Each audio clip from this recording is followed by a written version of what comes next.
नमस्कार शेतकरी मित्रांनो, स्वागत आहे आपल्या यूट्यूब चॅनलवरती. आज आपण बागेसाठी एक शेणखत साधारण एक 5-7 दिवस झालं खेपात आलो होते आपल्या शेणखताच्या. हे आपला 1100 झाडांचा प्लॉट, बहुखोडाचा प्लॉट आणि खाली खाली घरापाशी सिंगल खोडाचा प्लॉट. याला आपण शेणखत घेतलेलं आहे. हे आपण शेणखत टाकून घेणार आहे.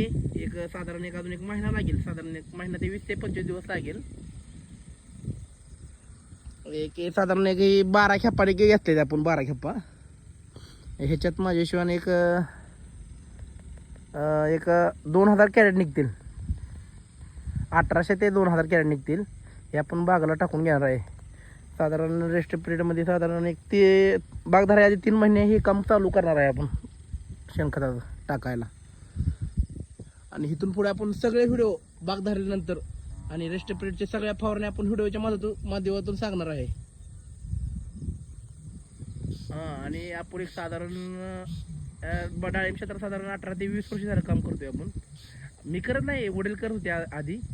एक 5-6 वर्ष झालं मी करतोय. चला, ओके, बाय. तुम्हाला व्हिडिओ आवडल्यास आपल्या चॅनलला सबस्क्राईब करा.